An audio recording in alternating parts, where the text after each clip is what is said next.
شان حبیبہ محبرا و عامرا ان اللہ و ملائکتہ یصلون علی النبی یا ایھا الذین آمنوا صلوا علیہ وسلموا تسلیما الصلاۃ والسلام علیک یا نبی الرحمۃ وعلی آلک وصحبہ یا رسول الملاحمۃ الصلاۃ والسلام علیک ایھا النبی ورحمۃ اللہ وبرکاتہ۔ تمام حمد و ثنا تعریف و توصیف اللہ جل وعلا کے لیے جو خالق کائنات بھی ہے اور مالک شش جہات بھی۔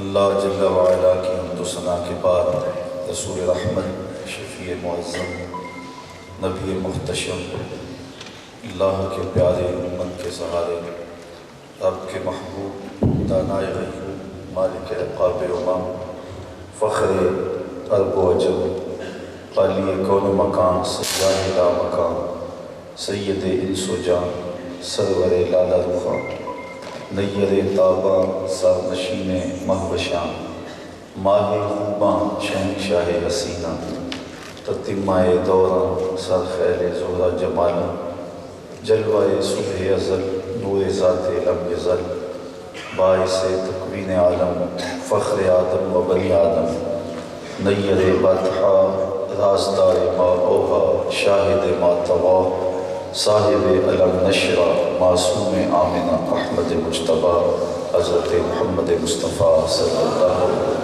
علیہ وآلہ وسلم کے حضور ناز میں اپنی عقیدتوں، ارادتوں اور محبتوں کا خراج پیش کرنے کے بعد واجب الاحترام ذوی الاحتشام، معزز و مکرم سامعین، عزیز طلباء و طالبات، صدر مجلس حاضر، مہمانان گرامی، السلام علیکم ورحمۃ اللہ وبرکاتہ۔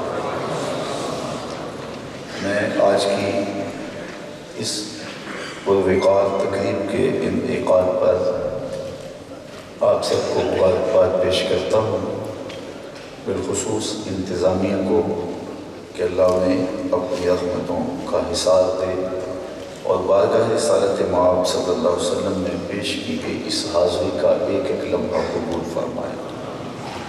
موسم رحمت ربیع الاول کے آتے ہی دلوں کے آنگن کھل اٹھتے ہیں اور اہل ایمان اپنے آقا و مولا کے حضور اپنی عقیدتوں اور محبتوں کا اظہار کرتے ہیں، اور جو ہی کسی کے لبوں پہ اس نام کا چراغاں ہوتا ہے روحیں سرشار ہو جاتی ہیں۔ ہمارے وہاں ایک پنجابی شاعر ہیں ڈاکٹر اسحاق، ان کا ایک شعر ہے، تینوں سینے بھی میں ٹھنڈا کھاں، شہد گلاب تے کھانڈا کھاں۔ یہ انور مسعود صاحب ہیں تو مزاحیہ شاعر، لیکن جب نعت لکھنے پہ آئے تو قلم توڑ دیا۔ ان کا نام لبوں پر آئے، میٹھا میٹھا منہ ہو جائے، ان کے بول بہاروں جیسے اور اصحاب ستاروں جیسے، ان سا پیارا اور نہ کوئی، ان سے بچھڑ کے لکڑی روئی، جب وہ سیر کو جایا کرتے سر پہ بادل سایا کرتے۔ تو یقیناً حضور کی باتیں قلب اور نظم کی تسکی کا سامہ ہے۔ علامہ اقبال علیہ رحمہ نے اپنا روحانی مرشد حضرت مولا روم کو قرار دیا، اور اس کی وجہ بھی یہ ہے کہ وہ جب بات کرتے ہیں تو سیدھی دل میں اترتی ہے۔ وہ کوئی ادق فلسفہ نہیں ہے، بلکہ تمثیل سے بات کو سمجھانے کا فن جانتے ہیں۔ تو اس حقیقت کو انہوں نے ایک بڑے سادہ سے پیرائے میں بیان کیا۔ فرماتے کسی نے مجنوں کو دیکھا کہ ریت پہ لیلا لیلا لکھ رہا ہے، تو روک کے پوچھا کیا کر رہے ہو؟ گفت مشق نام لیلا بھی کنم، خاطر خود را تسلی بھی دہم۔ کہنے لگا اپنے محبوب کا نام لکھ لکھ کے دکھی دل کو قرار دے رہا ہوں۔ تو رومی کہتے ہیں کہ جب لیلا کا نام مجنوں کو تسکین دیتا ہے تو امتی کو حضور کا نام تسکین نہیں دیتا۔ اور میں تو کہا کرتا ہوں، میں خانہ سہارا دیتا ہے نہ جام سہارا دیتا ہے، ہم کو تو مدینے والے کا ایک نام سہارا دیتا ہے۔ تو قلب میں ٹھنڈک اترتی ہے، روح کو تسکین پہنچتی ہے جب کسی کے لبوں پہ بھی اس نام کا چراغاں ہوتا ہے۔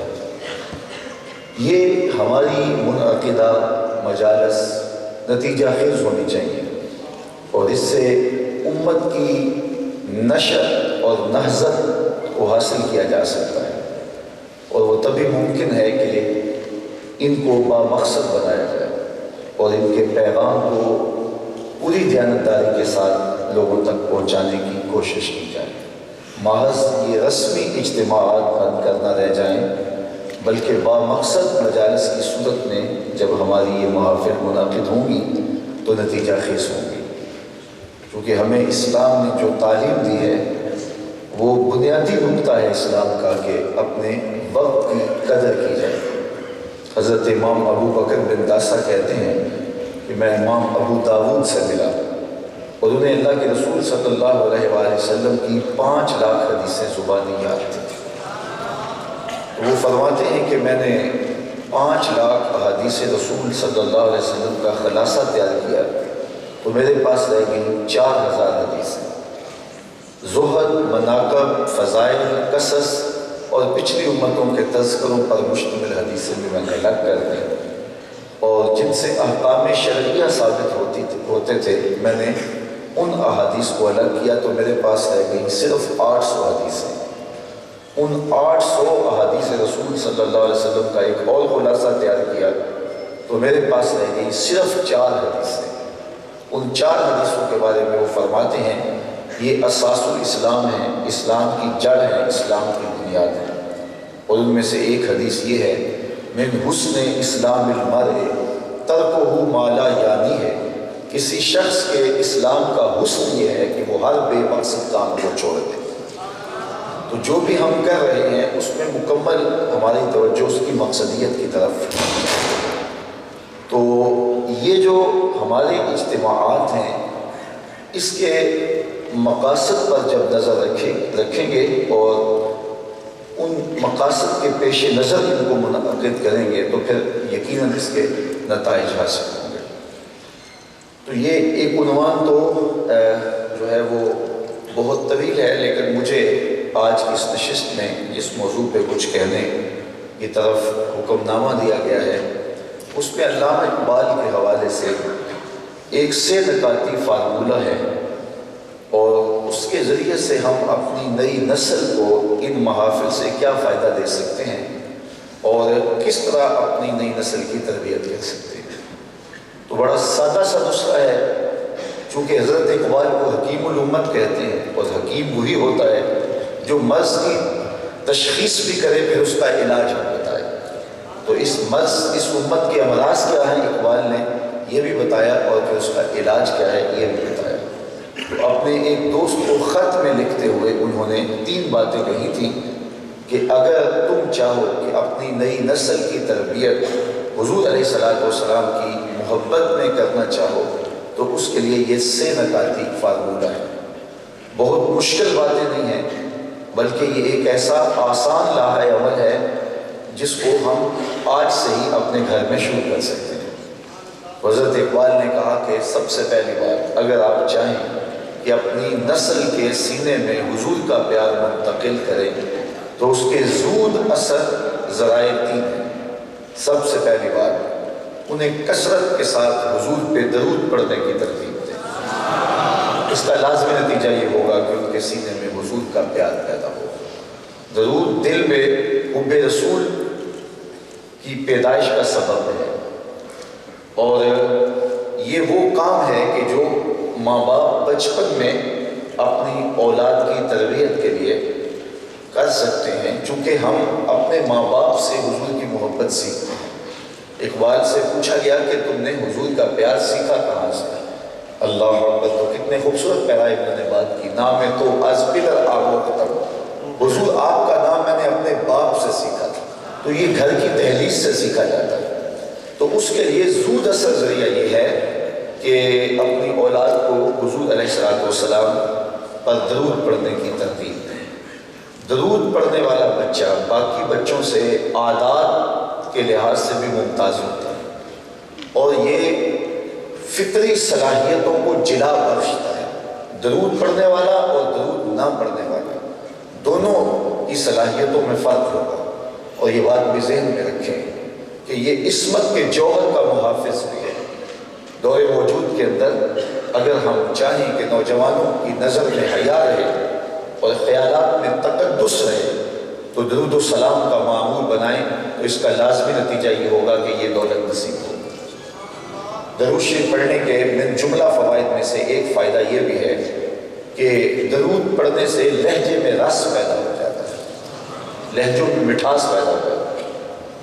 اہل نطق جانتے ہیں اور انہوں نے غالب کو اقبال سے بڑا شاعر مانا ہے بعض وجوہات کی بنیاد پر، لیکن جو عزت اقبال کو نصیب ہوئی وہ غالب کا مقدر نہیں بن سکی۔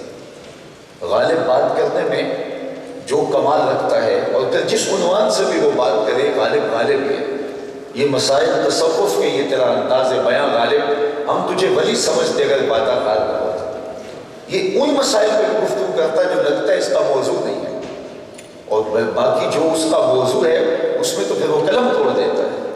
چاہیے اچھوں کو جتنا چاہیے، یہ اگر چاہیں تو پھر کیا چاہیے؟ غافل ما طلعتوں کے واسطے چاہنے والا بھی اچھا چاہیے۔ ذکر اس بڑی وش کا پھر بیاں اپنا تھا، بن گیا رقیب آخر جو راز نہ اپنا تھا۔ تو غالب بات تو کرنا جانتا ہے، لیکن جو عزت اقبال کو ملی وہ غالب کا مقدر نہیں بن سکی، جو قبولیت عامہ حضرت اقبال کا مقدر بنی وہ غالب کا مقصود نہیں ہو سکی۔ تو یہ راز کسی نے اقبال سے پوچھا کہ تیرے شعروں میں کھنڈ کہاں سے آئی، یہ مٹھاس کہاں سے آئی؟ تو حضرت اقبال نے کہا کہ میں نے 1.25 کروڑ مرتبہ حضور پہ درود پڑھا تھا۔ یہ سارا شہر نام محمد کا ہے صلی اللہ علیہ وسلم۔ میں تنہا کمال سخن کو نہ پہنچا، میرے شعر ہیں اور تاثیر ان کی۔ تو جب ان کا نام شامل کریں گے، جب ان پر درود پڑھیں گے تو لہجے میٹھے ہو جائیں گے، لہجوں میں رس پیدا ہو جائے گا۔ درود شریف سے عقیدوں میں حسن پیدا ہوتا ہے۔ حضرت امام زین العابدین سے پوچھا گیا، امام سخاوی نے القول البدیع کے اندر اس بات کو لکھا، حضرت جب کثرت سے ترک ہو جائیں گے اور امت فرقہ فرقہ ہو جائے گی تو زمانے میں حق کو پہچاننے کا راستہ کیا ہوگا؟ تو امام زین العابدین نے بڑی باکمال بات کہی، کہا جو سنت کی راہوں کے مسافر ہوں گے وہی اہل حق ہوں گے۔ تو کہا یہ دعویٰ تو ہر کوئی کر سکتا ہے، تو ہمیں ان میں پھر پہچاننے کے لیے ضابطہ دیجیے گا۔ تو آپ نے کتنی خوبصورت بات کی، من علامات اہل سنہ کثرت الصلاۃ علی رسول اللہ۔ کہا نشانی میں بتاتا ہوں، کثرت سے حضور پہ درود پڑھنے والے ہی حق کی راہوں پہ قائم رہ سکتے ہیں۔ تو اگر آپ چاہتے ہیں کہ ہم راہ حق پہ مستقیم ہوں تو پھر ہمیں کثرت کے ساتھ حضور علیہ السلام پر درود و سلام پڑھنا ہوگا، اور اس کا لازمی نتیجہ یہ ہوگا کہ دل میں حب رسول کی دولت بھی پیدا ہوگی اور عقیدوں کی صحت بھی نصیب ہوگی۔ دوسری بات حضرت اقبال نے کہی، اور وہ یہ کہ انسان فطرتاً حسن پسند ہے، یہ انسان کی طبع ہے۔ جہاں بھی حسن ہوگا دل ادھر لڑک جائے گا، وہ کاکل داراز میں ہو یا لب و رخسار میں، وہ قد رانا میں ہو یا نرگسی آنکھوں میں، وہ پھوٹتے جھرنوں میں ہو یا بہتی ندیوں میں، وہ ساون کے نچڑتے بادلوں میں ہو، یا وہ حسن کسی بچے کی معصومیت میں، کسی بزرگ کے بالوں کی سفیدی میں ہو، یا وہ حسن کسی اور مقام پہ جس روپ میں بھی ہوگا، جس رنگ میں بھی ہوگا، حسن دلکش ہوگا، دل کو کھینچے گا۔ تو اقبال کہتے ہیں جب یہ طے ہے کہ انسان فطرتاً حسن پسند ہے تو پھر آؤ نا اسے اس چوکھٹ پہ لے چلے جہاں حسن بھی پانی بھرتا ہے اور عشق بھی غلامی کرتا ہے۔ اسے شہنشاہ خوبا کی چوکھٹ پہ لے چلے، انہیں حضور کے حسن کے قصیدے سنائیں، لازمی طور پہ ان کے سینے میں حضور کا پیار پیدا ہو۔ اس پر ایک روایت آپ کے سامنے رکھنا چاہتا ہوں، اور وہ مروی ہے حضرت ابو طفیل رضی اللہ تعالیٰ عنہ سے، اور یہ حضور علیہ السلام کے وہ صحابی ہیں جنہوں نے سب سے آخر میں انتقال کیا ہے۔ سن 110 ہجری میں ان کا وصال ہوا ہے۔ آقا کریم علیہ السلام کا وصال ہوا ہے سن 11 ہجری کے اوائل میں، اور حضرت ابو طفیل فوت ہوئے ہیں سن 110 ہجری میں۔ گویا حضور کے وصال کے 100 سال بعد بھی یہ باقید حیات تھے۔ حج کا موسم تھا، ہجوم عاشقاں تھا، اور یہ ایک اونچے ٹیلے پہ کھڑے ہو گئے اور لوگوں سے مخاطب ہو کے کہا، لوگوں اس وقت ہوئے زمین پہ میرے علاوہ کوئی نہیں جس نے حضور کو دیکھا، آؤ مجھ سے حضور کی باتیں پوچھو۔ اللہ اکبر، کیا ناز ہے! ہمارے استاد ہوتے تھے سر محمد علی ہاشم اللہ ان کی قبر پہ رحمت نازل کرے. تو میں بالکل بچہ تھا اور عمر کے آخری حصے میں تھے. تو جب کبھی بات ہوتی تو بڑے فخر سے کہتے کہ میں اقبال کی مجلسوں میں بیٹھتا رہا ہوں. میں نے داؤد دہلوی کو دیکھا ہے، وہ کمال درجے کے کاتب بھی تھے. مولانا ظفر علی خان کا ذمہ دار اخبار چھپتا تھا تو اس کی شاہسوتیاں لکھتے تھے. تو وہ کہتے ہیں میں مولانا کا مصاحب رہا ہوں، میں نے اقبال کو دیکھا ہے، میں نے داؤد دہلوی کی مجلس اختیار کی ہے. یا جس نے داؤد دہلوی کو دیکھا ہو، جس نے اقبال کی مجلس پائی ہو، جس نے مولانا ظفر علی خان کی مسابقت حاصل کی ہو، وہ تو فخر سے کہے کہ میں نے ان کو دیکھا ہے. اور جس کی آنکھوں نے جمال محمد عربی دیکھا ہو تو پھر وہ اپنے مقدر پہ نازل نہ کرے. تو حضرت ابو طفیل کہتے ہیں لوگوں اس وقت ہوئے زمین پہ میرے علاوہ کوئی نہیں جس نے حضور کو دیکھا ہو، آؤ مجھ سے حضور کی باتیں سنیں. تو حج کا موسم تھا، لوگوں نے حج کے مسائل پوچھے ہوں گے نا. قیاس تو یہی کہتا ہے، جن لوگوں نے حج کیا ہے انہیں اس بات کا اندازہ ہے کہ حج کے موسم میں کوئی عالمانہ وضاحت رکھنے والا شخص مل جائے تو لوگ اس کو مسائل حج پوچھتے ہیں. اس لیے کہ اکثر لوگ زندگی میں پہلی مرتبہ گئے ہوتے ہیں، اور اگر کوئی ہر سال بھی جاتا ہو تو یہ سال کے بعد آنے والی عبادت ہے. جس طرح ہر سال عید کے موقع پہ عید کا طریقہ بتانا پڑتا ہے، تو حج کے موقع پر بھی حج کا طریقہ جو ہے وہ پوچھنا پڑتا ہے. اور پھر ایک صحابی مل گیا ہے تو اتنے تابعین تھے، انہوں نے پوچھا ہوگا حضور نے طواف زیارہ کیسے کیا، حضور نے رمی جمال کیسے کی، حضور نے جو ہے وہ وقوف عرفہ کیسے فرمایا. لیکن تاریخ کا جواب نفی میں ہے، کسی نے کوئی سوال نہیں پوچھا. جب حضرت ابو طفیل ملے نا تو سب نے کہا صرف لنا رسول اللہ صلی اللہ علیہ وسلم، اچھا تم نے حضور کو دیکھا ہے، بتاؤ حضور کی زلفیں کیسی، حضور کا چہرہ کیسا تھا، حضور کی آنکھیں کیسے تھیں، آنکھوں میں ماں ذات کے ڈورے کیسے تھے. تو حضرت ابو طفیل نے صرف 3 لفظوں میں حضور کا حلیہ بیان کیا. وہ لفظ یاد کیے جا سکتے ہیں. حضرت ابو طفیل نے فرمایا کان رسول اللہ صلی اللہ علیہ وسلم ابیض ملیحا مکسر. ایک تو چٹے رنگ کے تھے، ابیض سفید رنگ، بالکل چونے کی طرح سفید نہیں بلکہ سرخی کی آمیزش کے ساتھ. اظہر اللون کے لفظ نہیں ہے حضور کی رنگت کے لیے. تو انہوں نے یہ لفظ جو ابیض استعمال کیا یہ حضور علیہ السلام کے لیے خاندانی طور پہ استعمال ہونے والا لفظ تھا. حضور کے دادا محترم حضور کا ایک الفی نام رکھا تھا. جس طرح دادے اور پوتے کا لاڈ ہوتا ہے تو دادا لاڈ سے کوئی الفی نام رکھ لیتا ہے، تو حضور کو لاڈ سے جب حضرت عبد المطلب پکارتے تو یا ابیض اے گورے رنگ والے یہ کہہ کے پکارتے. تو اس لیے حضور کا خاندانی نام تھا الفی.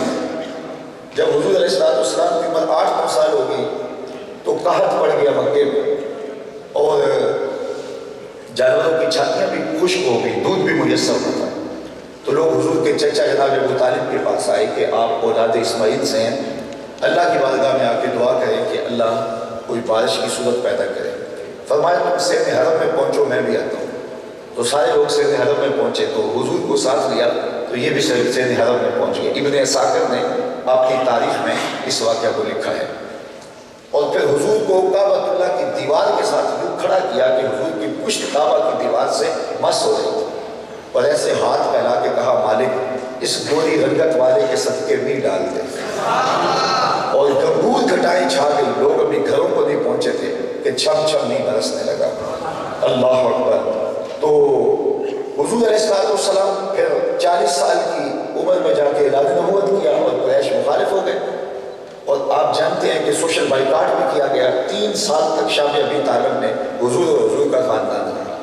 تو اس زمانے میں وہ غلہ نہیں پہنچنے دیتے تھے اور کوئی پانی تک نہیں پہنچنے دیتے تھے. اس زمانے میں حضور کے چچا نے حضور کی شان میں ایک قصیدہ لکھا تھا اور اس میں قریش مکہ کو مخاطب کر کے وہ واقعہ یاد دلاتے ہوئے کہا کہ آج تم پانی نہیں آنے دیتے، وہ وقت بھول گئے ہو جب قحط پڑا تھا اور یہی میرا وہ گوری رنگت والا بھتیجا تھا جس کے صدقے سے دعا کی گئی تھی. تو وہاں لفظ سنیے، انہوں نے کہا وَأَبْيَضُ يُسْتَسْقَى الْغَمَامُ بِوَجْهِهِ سِمَارُ الْيَتَامَى عِصْمَةٌ لِلْأَرَامِلِ. یہ وہی میرا گوری رنگت والا بھتیجا ہے جس کے چہرے کو دیکھ کے بادل امڑ کے آ گئے تھے. اللہ اکبر. اور یہ یتیموں کا سہارا ہے اور بیواؤں کا آسرا ہے. حضور علیہ السلام یتیم ہو کے بھی یتیم پرور تھے اور اس زمانے میں بھی بیواؤں کی مدد کیا کرتے تھے اور ان کے گھر کے کام کاج کر دیا کرتے تھے. تو کہا بیواؤں کو آسرا یتیموں کا سہارا، اور یہ گوری رنگت والا میرا بھتیجا جس کے چہرے کو دیکھ کے بادل امڑ کے آئے تھے۔ تو ابیت کا لفظ انہوں نے استعمال کیا جو حضور کے لیے خاندانی طور پہ استعمال ہوتا ہے۔ دوسرا لفظ استعمال کیا ملیحن، حضور کا حسن نمکین تھا۔ ایک ہوتا ہے حسن سبی، میٹھا حسن، دیکھو تو تڑپ جائے، اور ایک ہے حسن ملی، دیکھو تو دیکھتے رہ جاؤ۔ حضور نے فرمایا انا املہ و اخی یوسف اصفہ، میرا حسن نمکین ہے، میرے بھائی یوسف کا حسن میٹھا تھا۔ اچھا وہاں تو زنان مصر کی انگلیاں کٹ گئی نا، اور یہاں بظاہر ایسا واقعہ پیش نہیں آیا۔ یہ بات شاہ ولی اللہ مدرس دہلوی علیہ رحمہ کے والد شاہ عبدالرحیم مدرس دہلوی نے خواب میں حضور کی زیارت کی اور حضور سے سوال کیا۔ یہ بات ذہن میں رکھیں کہ جس نے خواب میں حضور کو دیکھا اس نے حضور کو ہی دیکھا۔ من رآنی فی المنام فقد رآنی فإن الشیطان لا یتمثل بی، فرمایا جس نے مجھے خواب میں دیکھا اس نے مجھے ہی دیکھا۔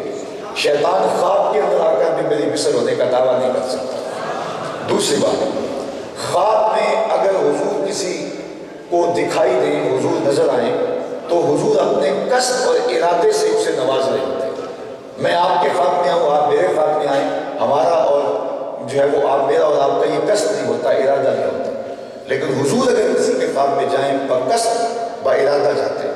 تیسری بات، خواب میں کسی کو کچھ دیں یا کسی سے کچھ وصول کریں تو وہ بعض خواب ہوتا ہے، اس کا حقیقت سے تعلق نہیں ہوتا۔ مثال کے طور پہ بھوک سے تڑپتے ہوئے آپ سو گئے، اب خواب میں 5 اسٹار ہوٹل سے کھانا کھایا، صبح ناشتے کی ضرورت پیش آئے گی کہ نہیں آئے گی؟ یقیناً آئے گی نا، خواب ہے۔ کسی سے قرض لینا تھا، وہ خواب میں دے گیا، آپ صبح اٹھ کے کھاتے سے نام کاٹ دیں گے؟ قطر نہیں کاٹیں گے، خواب ہے۔ وہ کیا کسی نے کہا تھا 100 بار میرے ہاتھوں میں تیرا دامن آیا، جب آنکھ کھلی تو اپنا ہی گریباں تھا، کچھ نہیں ہوتا۔ خواب محض خواب ہوتا ہے، لیکن اگر رسول کریم خواب میں کسی کو کچھ عطا کرے تو کیا وہ بھی محض خواب ہوتا ہے؟ یہ امام بوصیری سے پوچھو۔ رات چادر ملتی ہے، صبح اٹھتے ہیں کندھوں پہ موجود ہوتی ہے۔ حضور عطا کرتے ہیں تو حقیقت میں عطا کرتے ہیں۔ ایک شخص حضور کے روزے پہ کھڑا، امام صحابی نے لکھا ہے، اور کیا کہتا ہے انا ضیفوں کا، آپ کا مہمان ہوں، آپ کے ہوتے ہوئے کسی اور در پہ جانا نہیں۔ آقا جی میں تیرا ہو کے خیر منڈا در دردہ مریل کتا کیوں اخواما ڈیڈے بختہ رہتا ہے۔ اور وہ کھڑا حضور کے روزے پہ ہے، اور میرے امام بولے کون دیتا ہے دینے کو منہ چاہیے، دینے والا ہے سچا ہمارا نبی۔ کوئی دیتا بھی تو نہیں نا، اور اگر چند ٹکڑے جھولی میں ڈال بھی دے تو ساری زندگی جتلائے گا۔ عارف عبد المتین نے تو قلم توڑ دیا، اور جتنے بھی سہارے ہیں سبق کرتے ہیں، عزت نفس بڑھاتا ہے سہارا تیرا، ہراسا کمزور کرتا ہے۔ کسی چودھری کا مانگل سر اٹھا کے چل سکتا ہے کہ میں فلاں کا مانگل ہوتا ہوں، اور جس کو خیرات مدینے کی گلی سے ملی ہو۔ اسی لیے میرے امام نے مشورہ دیا، ٹھوکریں کھاتے پھرو گے ان کے در پہ پڑ رہو، قافلہ تو ہے رضا اول گیا آخر گیا۔ اور وہ کھڑے حضور کے روزے پہ اور کہتا ہے حضور میں آپ کا مہمان ہوں، مجھے کھانا چاہیے۔ یہ کہتے کہتے آنکھ لگ گئی۔ تھوڑی دیر بعد حضرت عمر رضی اللہ تعالیٰ عنہ اور حضرت ابن مرتضیٰ تشریف لائے، کہا ٹھہر حضور آ رہے ہیں۔ پھر حضور تشریف لائے، دائیں ہاتھ میں روٹی تھی، محفوظ لے لے، کہا کہ میں نے حضور سے خواب میں روٹی وصول کر لی، بھوک کی اتنی شدت تھی کہ خواب میں کھانی شروع کر دی، ابھی آدھی کھائی تھی کہ میری آنکھ کھل گئی، جب آنکھ کھلی تو دوسرا آدھا ٹکڑا میرے ہاتھ میں موجود تھا۔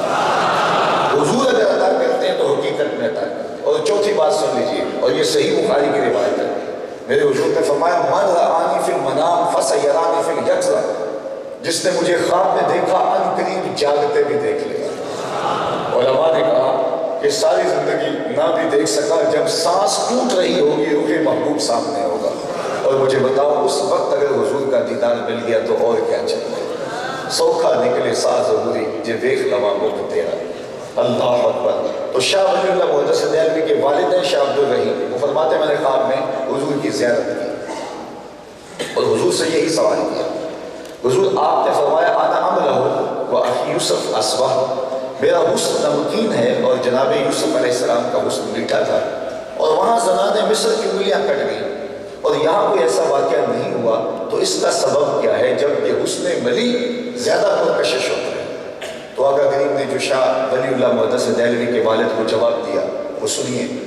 آپ نے فرمایا جمالی مستور عن اعین الناس غیرۃ من اللہ، اے عبدالرحیم اللہ نے غیرت محبت کی وجہ سے میرے حسن کو لوگوں کی نظروں سے چھپا کے رکھا، چونکہ کوئی محب نہیں چاہتا کہ میرا محبوب کوئی دیکھے۔ وہ قتیل شفائی نے تو یہاں تک کہا نا، اس حد تلک بڑھ گئی ہے بے اعتمادی، اس حد تلک بڑھ گئی ہے بے اعتمادی کہ تجھ کو تجھ سے بھی چھپانا چاہتا ہوں۔ وہ کہتا ہے میری تو آرزو یہ ہے کہ تو آئینہ بھی نہ دیکھے، تو محب چاہتا ہے میرے محبوب کو کوئی نہ دیکھے۔ اللہ نے اپنے محبوب کے حسن پہ 70,000 بشریت کے پردے ڈال دیے تھے، لیکن اس کے باوجود بھی کوئی تاب نہیں لا سکتا تھا۔ صرف 34-35 لوگ ہیں جو حضور کا حلیہ بیان کرتے ہیں، جبکہ 1,44,000 لوگوں نے حضور کو دیکھا ہے۔ جو صحابہ حضور کو دیکھ چکے ہیں وہ ان کی تعداد 144، اور اس کے علاوہ بھی کتنے لوگوں نے دیکھا، لیکن صرف 3 درجن کے قریب لوگ ہیں جو حضور کا حلیہ بیان کرتے ہیں۔ باقی حضور کے وصال کے بعد ایک دوسرے سے پوچھتے تھے یار حضور کیسے تھے، تم نے نہیں دیکھا؟ وہ کہتے ہیں دیکھ کر بھی نہیں دیکھا۔ حضرت حسان بن ثابت رضی اللہ تعالیٰ عنہ فرماتے ہیں میں جو حضور کا حلیہ بیان کرتا ہوں تو میرے پاس دیکھنے کا ایک طریقہ آ گیا تھا، اور وہ کیا؟ فلما نظرت الى انوارہ فودعت کفی علی عینی خوفا من ذہاب بصری، جب میں حضور کے چہرے کو دیکھتا تھا تو آنکھوں پہ انگلیاں رکھ کے انگلیوں کی اوٹ سے دیکھتا تھا کہ حضور کے جلووں کی چمک سے آنکھوں کی بینائی نہ جاتی رہے۔ یہ کون کہہ رہے ہیں؟ حضرت حسان رضی اللہ تعالیٰ۔ اور آپ جانتے ہیں حضرت حسان شاعر ہے، اور شاعر حسن دیکھنے میں بڑا دلیر ہوتا ہے، لیکن وہ بھی حسن اور وہ بھی چھپا ہوا اور وہ بھی آنکھوں پہ انگلیاں رکھ کے دیکھ رہے ہیں، اور اگر یہ حسن بے نقاب ہوتا تو کیا ہوتا؟ مولانا حسن رضا بولے نا وہ اگر جلوہ کرے تو کون تماشائی ہو، یہی بہتر ہے کہ وہ پردے میں روپوش رہے، وہ اگر پردہ اٹھا دے تو کسے ہوش رہے۔ تو کہا میرے حسن کو لوگوں کی نظروں سے چھپا کے رکھا گیا ہے۔ تیسری بات حضرت متفیل نے جو کہی، مقصبہ، حضور کا حسن متوازن تھا۔ سواء الصدر والبطن، پیٹ اور سینہ برابر ہو تو یہ توازن ہے، سینہ اٹھا ہو پیٹ چپکا ہو حسن ظاہر، پیٹ اٹھا ہو سینہ چپکا ہو پھر بھی حسن ظاہر، قد لمبا ہو بہت زیادہ تو وہ بھی اچھا نہیں لگتا، پست قامتی بھی حسن کو ظاہر کر دیتی ہے۔ قال رسول اللہ صلی اللہ علیہ وسلم لیس بالطویل الممرد ولا بالقصیر المتردد، حضور کا قد چھوٹا بھی نہیں تھا، حضور کا قد لمبا بھی نہیں تھا، لیکن جب حضور تشریف لاتے اذا جاء الناس غمرهم، جب حضور تشریف لے آتے لوگوں میں تو چھا جاتے، حضور کے کندھے لوگوں کے سروں سے اونچے دکھائی دیتے، وہ حضور کا قد درمیان تھا، اور اسی طرح باقی اعضائے بدنی۔ تو یہ توازن تھا۔ تو 3 لفظوں میں حضور کا حلیہ بیان کیا، اور اگر یاد رکھا جا سکے تو یاد رکھ لو، اور اگر یاد نہ رکھا جا سکے تو پنجابی میں گورڑے کے تاجدار نے کام آسان کر دیا۔ مکھ چند بدر شاہ شانی ہے، متھے چمک دی لاڈ نورانی ہے، کالی زلف تے آنکھ مستانی ہے، مخمور رکھی ہیں مد بریاں۔ حضرت اقبال کہتے ہیں تیسری بات وہ یہ ہے کہ جس طرح میرے حضور کی صورت بے مثل ہے، میرے حضور کی سیرت بھی بے مثل ہے۔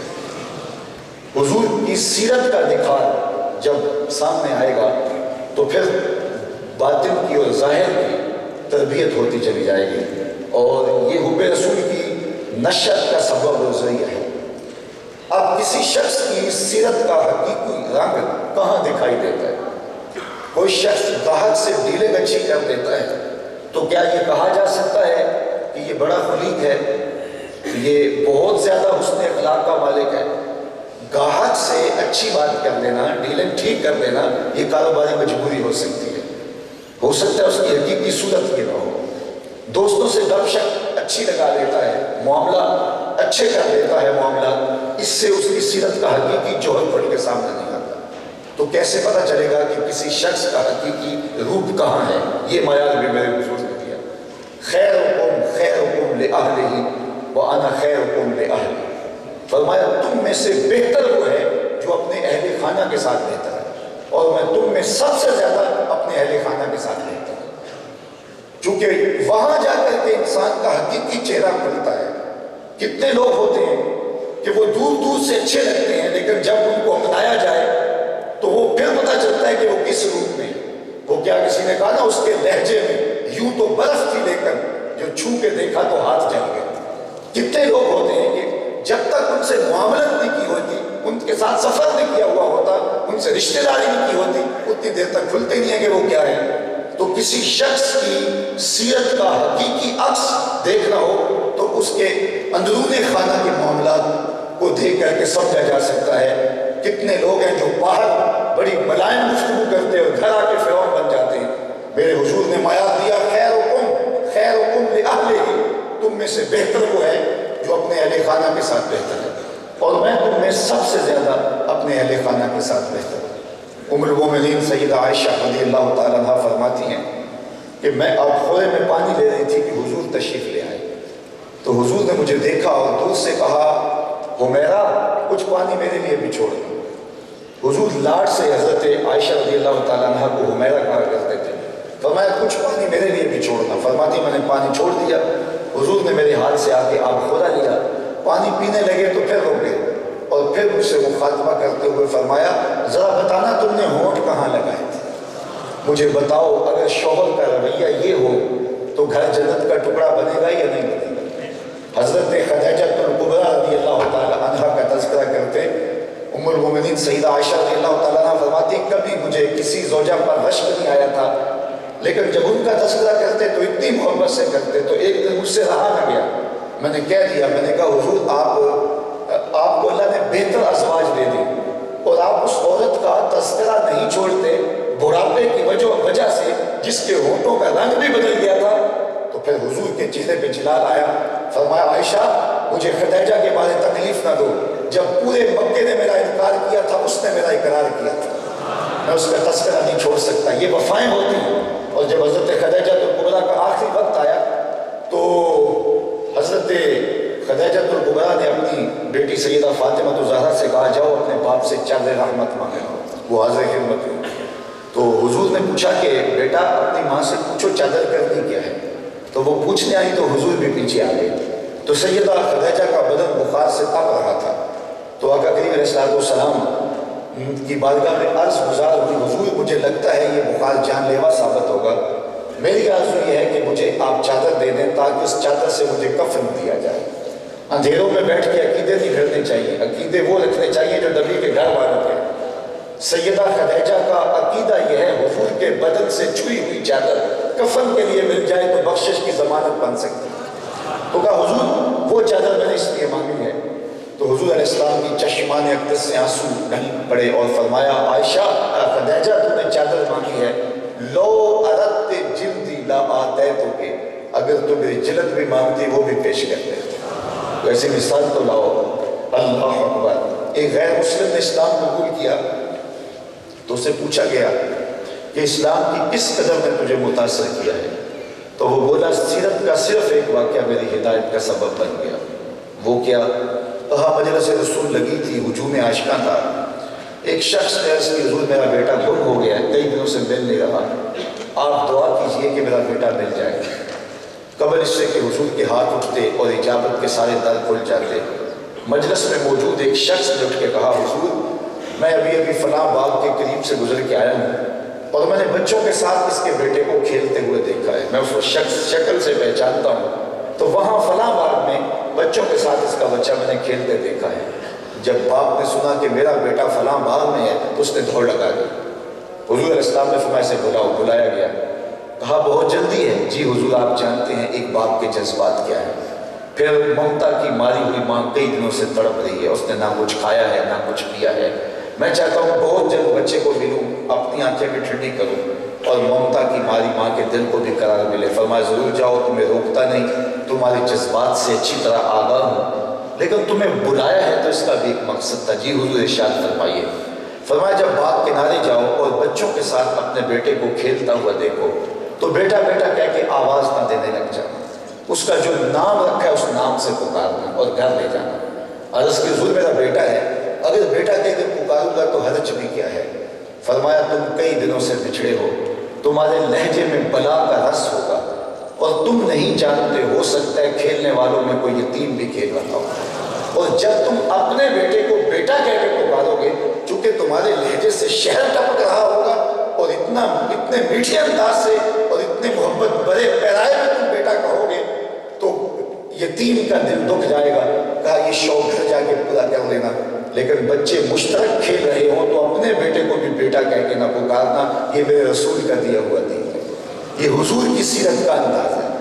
یہ میرے آقا کریم علیہ السلام کا حکم نامہ ہے کہ بیوہ کے سامنے اپنی بیوی سے پیار نہ کرو، غریب کے سامنے اپنی دولت کی نمائش نہ کرو، بلکہ فرمایا اپنے گوشت کی خوشبو سے غریب ہمسائے کو تکلیف نہ دو.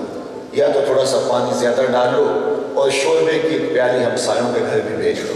اور اگر ایسا نہیں کر سکتے تو ایسے زاویے میں کھانا پکاؤ کہ غریب کے بچوں تک اس کی مہک نہ پہنچے. غریب اور مزدور کے بچے ضد کر بیٹھے اور ان کا غریب باپ ضد پوری نہ کر سکتا ہوا تو ان بلکتے ہوئے بچوں کے آنسو کون پوچھے گا؟ وہ کیا کسی نے کہا نا، دوپہر کو سلا دیتی ہے بچوں کو وہ اس ڈر سے گلی میں پھر کھلونے بیچنے والا نہ آ جائے.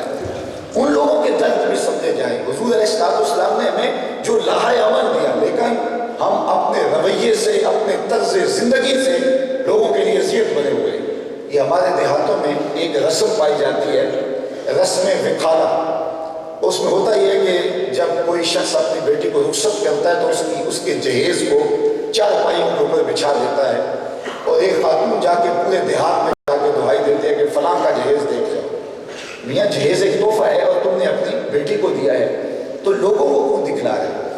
صرف داد وصول کرنے کے لیے. صبح چوپالوں پہ، بیٹھکوں پہ، جگہ جگہ پہ، تندوروں پہ تذکرہ پھیل جائے فلاں نے اپنی بیٹی کو بڑھا دیا جی، بڑھا دیا.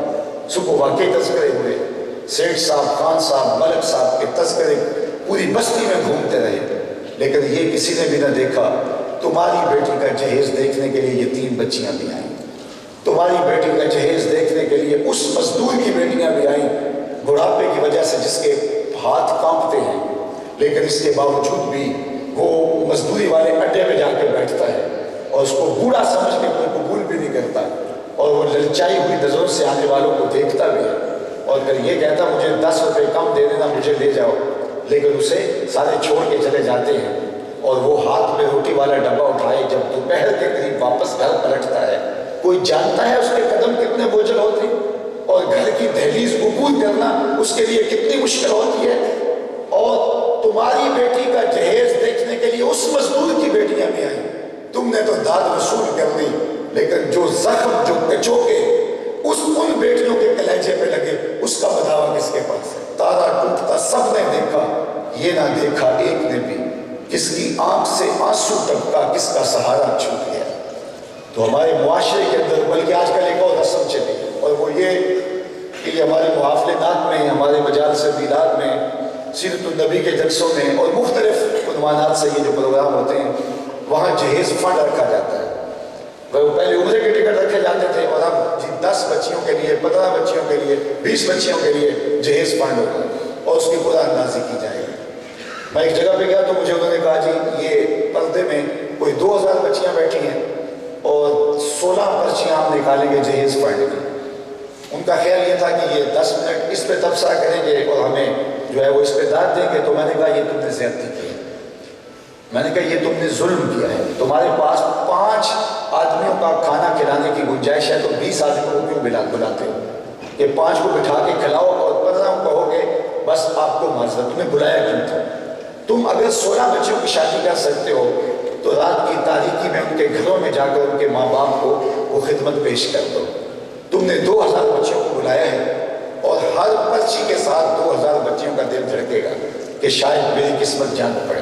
اور جب 16ویں پرچی بھی نکل جائے گی تو 16 تو خوش ہو جائیں گی، لیکن جو ہے وہ 1984 بچیاں گھر کو روتے ہوئے جائیں گی کہ حضور کی میلاد کی مجلس میں بھی ہماری قسمت نہیں جائے گی اور رسول اللہ کا میلاد ہو اور وہاں بچیاں روتی ہوئی جائیں. میں نے کہا یہ تم نے زیادتی کی ہے. اور یہ جو اجتماعی شادیاں ہو رہی ہیں یہ مختلف تنظیمات کر رہی ہیں، میں کہتا ہوں یہ زیادتی بھی نہ کرو. اگر اللہ نے تمہیں جذبہ دیا یا مال دیا ہے تو لوگوں کی غربت کا تماشا نہ اڑاؤ. مجھے ایک ایسی تقریب میں بھی جانا ہوا، مخیر حضرات بیٹھے تھے اسٹیج پہ اور ایک قطار دلہنوں کی تھی، ایک قطار وہ وہاں دولہے بیٹھے ہوئے تھے اور سب کے رشتہ دار ہوئے تھے، مخیر حضرات پر بیٹھے تھے جنہوں نے ڈونیٹ کیا ہے. تو میں بہت دکھی ہو گیا. میں نے کہا کہ انسان کی زندگی میں 3 موقع ایسے آتے ہیں جب وہ مہمان خصوصی ہوتا ہے. جب وہ پیدا ہوتا ہے سارے لوگ اس کا منہ دیکھنے آتے ہیں. جب وہ دولہا یا دلہن بنتے ہیں تو اس وقت مہمان خاص وہی ہوتا ہے. اور تیسرا جب کسی کا جنازہ اٹھتا ہے تو سارا شہر اس کا منہ دیکھنے آتا ہے. میں نے کہا ان یتیم اور غریب بچیوں سے آج تم نے یہ حق بھی چھین لیا.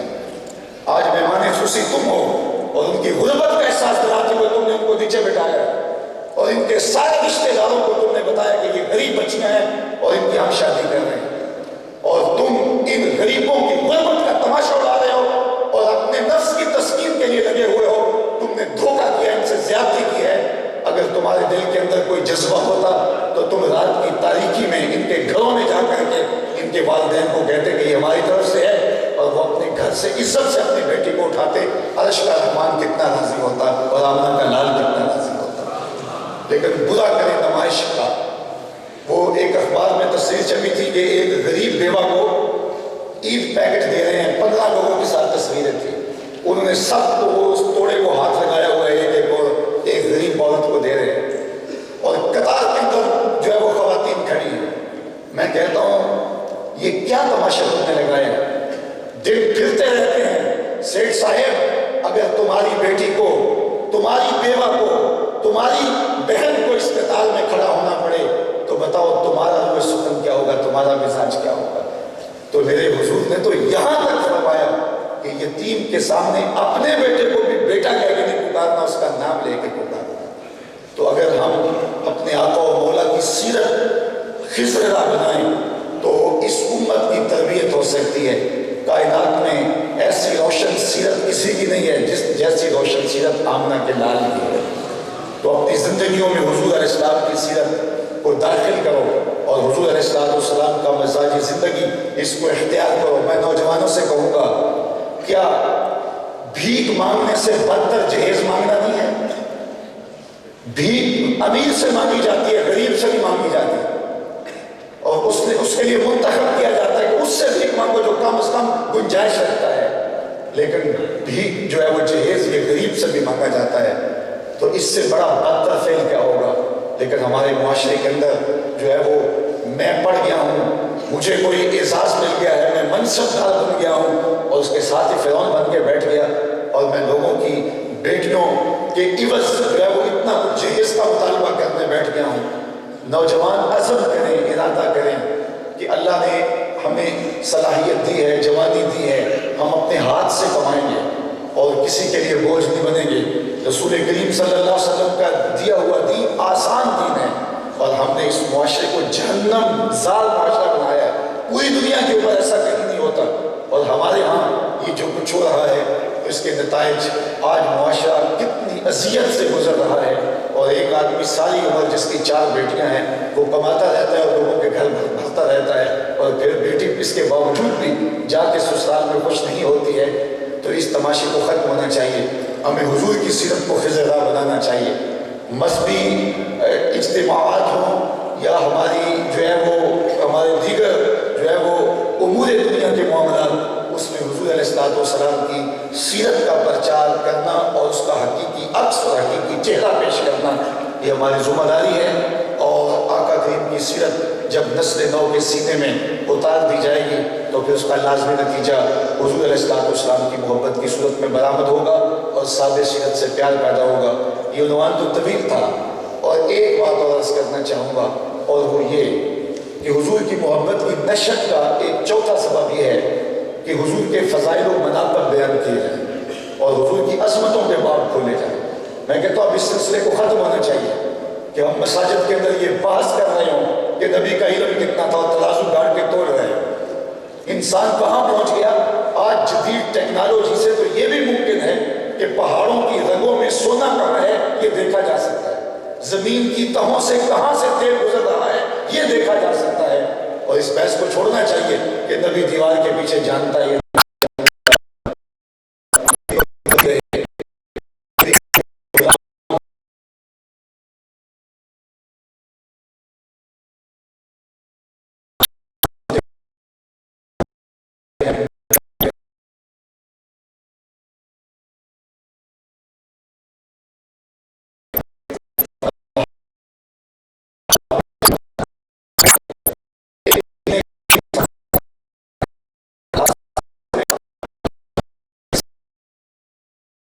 لشکر، اور پہاڑ کو چھوڑ کے آگے بڑھنے لگے. دشمن پیچھے سے حملہ آور ہونے لگا.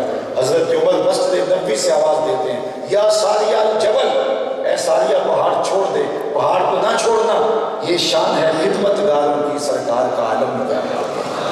تو آج اس دور جدید کے اندر ہم نے اپنے آقا و مولا کی عظمتوں اور حضور کی رفتوں پر بھی بات کرنی ہے. اور میں سمجھتا ہوں یہ ساری چیزیں جو ہے وہ ایسی مجالس کے اندر جمع ہوتی ہیں. بار بار درود بھی پڑھا جاتا ہے، حضور کے حسن کے قصیدے بھی پڑھے جاتے ہیں اور سیرت کے عنوانات بھی بیان کیے جاتے ہیں.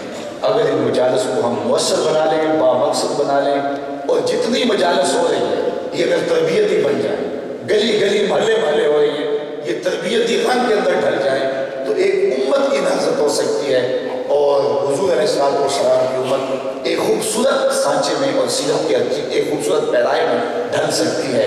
لیکن اس کے لیے ہم سب کو عملی کردار ادا کرنا ہوگا اور اپنے محلوں میں، اپنی بستیوں میں، اپنے علاقوں کے اندر جو ہے وہ اپنا کلیدی کردار ادا کرنے سے ہمیں کبھی بھی غافل نہیں ہونا چاہیے. باقی اقبال کے سارے کلام کا رس نچوڑو، تو فلسفہ اقبال کا نچوڑنے سے جو رس ہے وہ یہی نکلتا ہے کہ محمد سے وفا تمہیں تو ہم تیرے ہیں، یہ جہاں چیز ہے کیا لوح و قلم تیرے ہیں.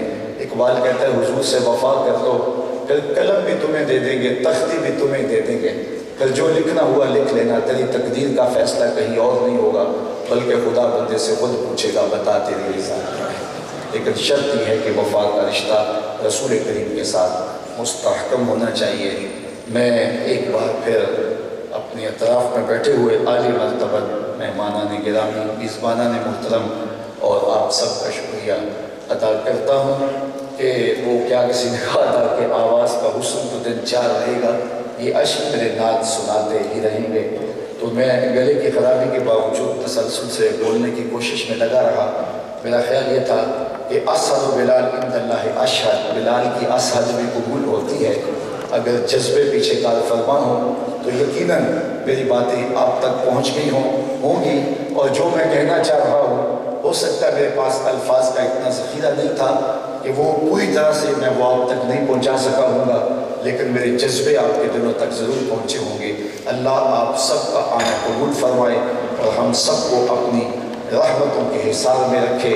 آفتاب زندگی کی ایک شعاع اولی، نور سے تیرے فرق روشنی، رکشا ہے زمین تیری ہستی، روشنی کا ایک حسین مینار ہے، ہر کرن جس کی نشان منظر دنیا ہوتی. تیری نظروں میں تراشی ظلمتوں سے آفتاب، پاؤں تیرے چون کر ذرے بنے ماہ گوبی. اے غریبوں کے سہارے، اے یتیموں کی مراد، محسن انسانیت تجھ سا کوئی نہیں. وآخر دعوانا ان الحمدللہ.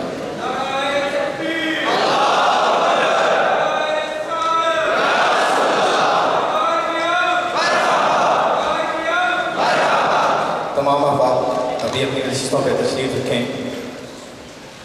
پیر نصیر الدین نصیر علیہ الرحمہ نے فرمایا ہے کہ جلوائے روئے نبی بتائے انوار حیات، جنبش اونچائے لب خطبہ کردار حیات. خطیب حضرات بہت ہی آسان انداز میں اپنے شرعی لب و لہجہ کے ساتھ جناب رضا ثاقب مصطفی صاحب اپنے خیالات کا اظہار فرما رہے تھے. میں اس پروگرام کے انعقاد کے لیے آفس ساتھی سینئر ٹیوٹر اور ہمارے بہت شفیق استاد ڈاکٹر محمد عطا جویل خان صاحب کا بہت شکر گزار ہوں کہ وہ آپ اب سارے اٹھ کے جا رہے ہیں لیکن ابھی دعا جو ہے وہ باقی رہتی ہے. تو آپ اگر بیٹھیں گے تو دعا بھی فرمائیں گے صاحبزادہ صاحب. تو میں سب سے پہلے بہت مشکور ہوں اپنے جناب شفیق استاد ڈاکٹر عطا جویل صاحب کا کہ وہ ہر موقع پر ہمارا ساتھ دیتے ہیں. اور اس ایونٹ کے لیے ہمیں چونکہ ہمارے پاس بہت کم وقت تھا لیکن پھر بھی انہوں نے ہمارا ساتھ دیا. اور اس سے بڑھ کے ہمارے انچارج ڈاکٹر اعجاز سلیم صاحب کا کہ جنہوں نے اس ایونٹ کو کامیاب بنانے کے لیے ہر طور کوشش کی اور وہ رات کو 9-10 بجے تک بھی آفس میں بیٹھے رہے. اب ہمارے پاس کچھ تحائف ہیں دینے کے لیے. دعائیں اور محبت، ادب اور سلامتی یہ سب سے افضل چیز ہوتی ہے. ہماری دعائیں ہیں کہ پاکستان اور پاکستان کے تمام لوگ اور خصوصاً بالخصوص نوجوان حضرت صاحب اور ان جیسے تمام اسکالر جو امت مسلمہ کے لیے لگے ہوئے ہیں اور امت مسلمہ کی بہتری کے لیے کوشاں ہیں، اللہ تعالیٰ ان کی زندگی کو، ان کی عمر کو اور ان کی آوازوں کو کامیابی کے ساتھ سلامت رکھے، اور یہ ہمیشہ ایسے ہی اپنے بیانات سے ہمارے قلوب و اذہان کو منور کرتے رہیں۔ خطیب حضرات، میں رضا ثاقب مصطفی صاحب سے ایک دفعہ پھر گزار ہوں کہ آپ سر پلیز دعا فرما دیجیے۔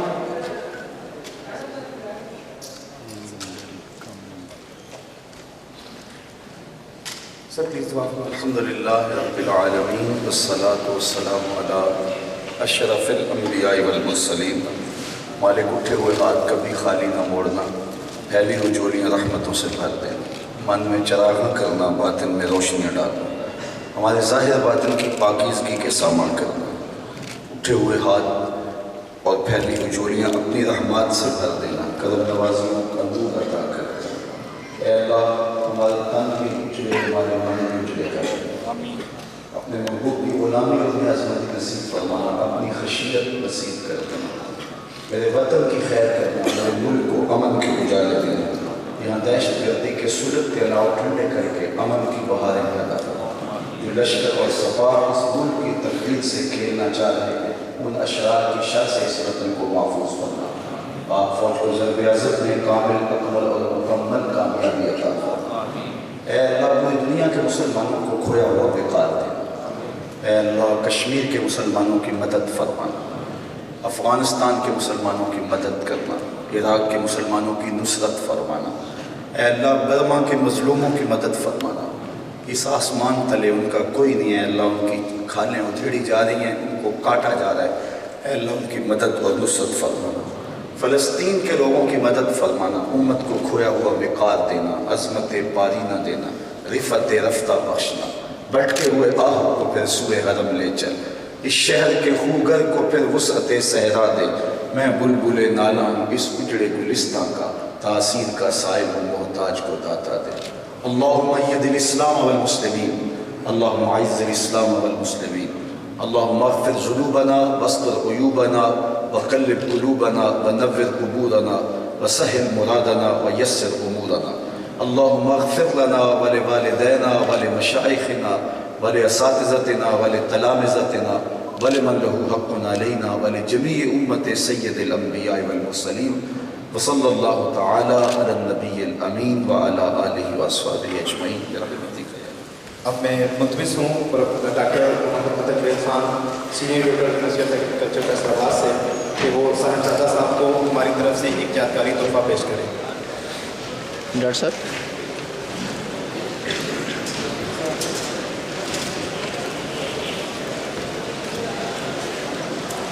ڈاکٹر صاحب آپ ادھر ہیں، صدیقی صاحب آپ درمیان میں آئیں۔ سر ڈاکٹر صاحب درمیان، ٹھیک ہو جی پلیز۔ اب میں گزارش کروں گا صاحبزادہ صاحب سے کہ وہ ہمارے بہت عزیز جناب پروفیسر ڈاکٹر محمد طاہر صدیقی صاحب کو ایک گلدستہ پیش کریں۔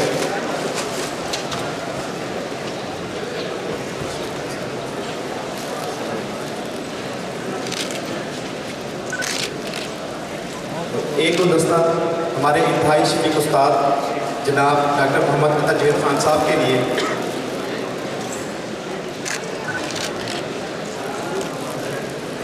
اب تمام احباب کی آمد کا بہت بہت شکریہ۔ اللہ تعالیٰ اپنے عزیز کو اور اپنے عزیز کے لیے کوشاں تمام اسٹافز کو پیشہ سلام کرتے ہیں۔